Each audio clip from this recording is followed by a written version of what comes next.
еңбегіңіздің жемісінің бірі ол Лилия Калауспен бірге жазған осы Бату және оның достары атты кітабыңыз.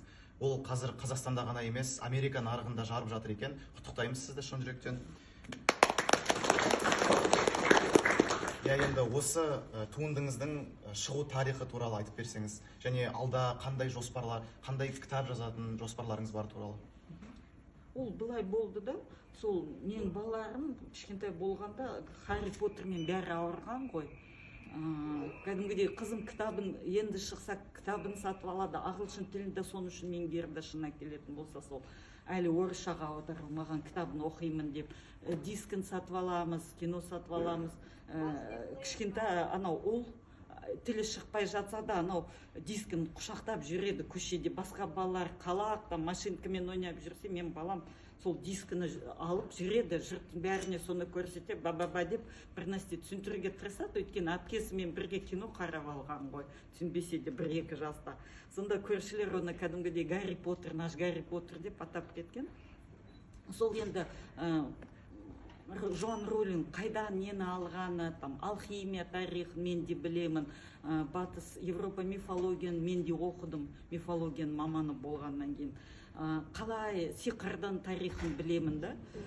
Сондай нәрселермен балалар қызығады екен деп, өз қызыма ең болмаса қазақ мифологияны айтайын десем, тыңдамайды да, құлағына наушник тығып кете береді. Сосын енді қалай соны жеткізу керек, кішкене осыны қалай өз қызыма қалай жеткіземін деп ойлап жүргенде, сол құрбым Лилия Калауспен сонда идея келді. Біз кәдімгідей шытырман оқиғалы, қазіргі балалар туралы шытырман оқиғалы кітап жасақ. Ал оған анау сол сюжетке вешалка ғой, ілгіш сюжет.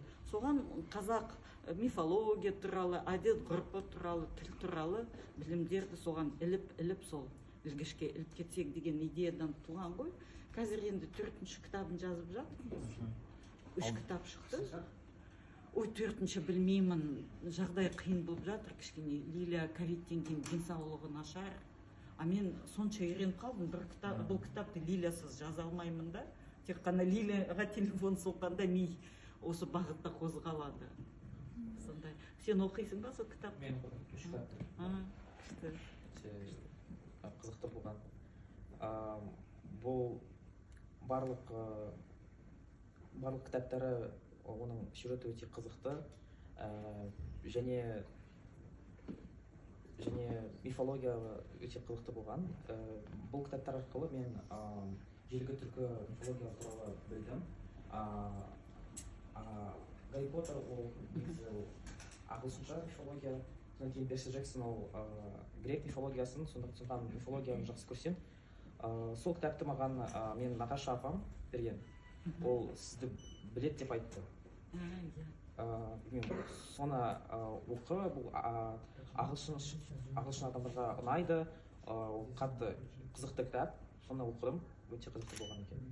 Олай болса, менің сұрағым сонда, 3-ші кітапта Шахрухтың мотивациясын түсіндің ба? Тым күрделі болып кетті. Кешіріңіз, мен оны сонша 7-ші класста оқыдым. Мен ағылшынша оқиды дегенге енді ғана оқып жатырсың деп ойладым. Күшті, рахмет.